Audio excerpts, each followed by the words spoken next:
Hi YouTube, this is Blank Dino checking in my quest for Japan. So today I'm going to talk to you about some more tactics for learning Japanese. 3 specific things: video games, books, and TV. Blank Dino. Hi, let's talk about video games. I've been playing this video game, which I got from Japan. You can get them online for about $20 on Amazon. I'll put a link below.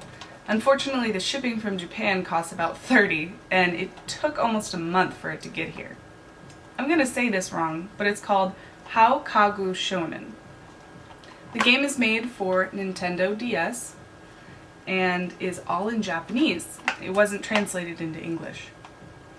You follow the life of a little Japanese boy as he goes through some of the final days with his friends before he has to move to another area of Japan. You learn a lot of vocabulary about playing and interacting with other people. He has lots of little friends, they all have questions and problems, and you help them solve them.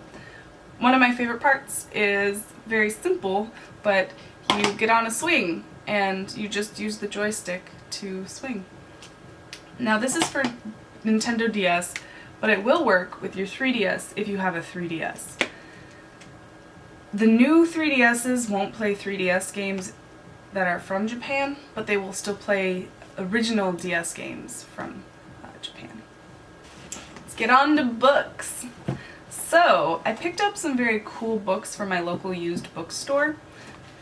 The first 2 are workbooks. They're actually made for children, and when you're learning another language, and this applies to any language, finding children's books, just the most basic children's books to read, is the best way to start learning how to read in Japanese, because they're made for immersion style learning. Just like when you were a child and you would start learning to read with very basic Go Spot Go. So books like these are a companion to that type of learning. They're workbooks. They're made to be fun and very simple. I'm going to talk about this one first. It's in English and in Japanese. It's made to be a companion book, so this doesn't actually teach you anything. If you want to use these books, you have to have separate notes explaining what konnichiwa mean. There's an activity here where they're talking about greetings, and you have to match them with their meanings. I'll show you. You can see there's just basic activity where you have to match the Japanese with the English, but they don't actually tell you the answers. So there's no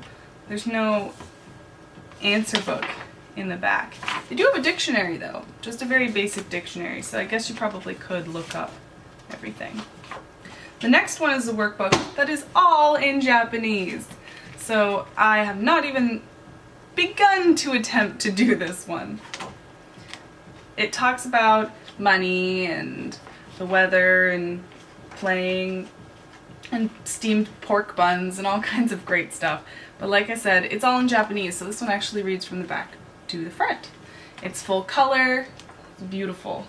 The next book series I picked up, also from a used bookstore, is the Easy Blank series. So there's 3 books in the series. The first one is Easy Kanji, there's Easy Katakana, and Easy Hiragana.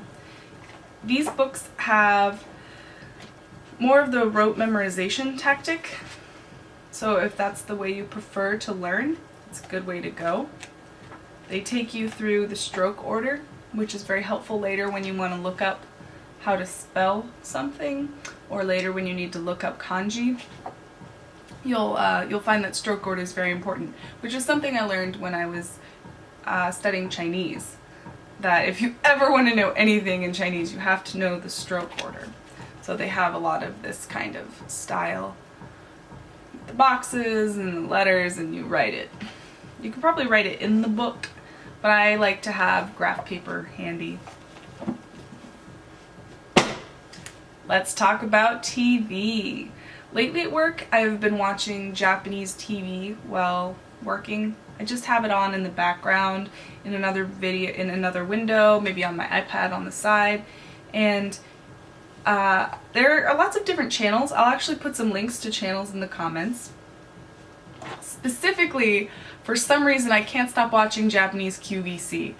It is hilarious. They were selling this condensed water air that you spray into your air conditioner to clean it, and I was just I just couldn't stop watching it. And it's fun because they use very simple language. I was watching a Japanese talk show where it was just 7 Japanese people around a table, and I learned ano, which means so when you're in the middle of a sentence, instead of saying you say ano. So there's a Japanese trick. If you're ever trying to speak in Japanese and you don't know what to say ano. Oh, konnichiwa. Genki desu ka? Something like that. Thanks for watching, and please like, comment, and subscribe. I also have a Twitter now and a website set up so you can follow me in more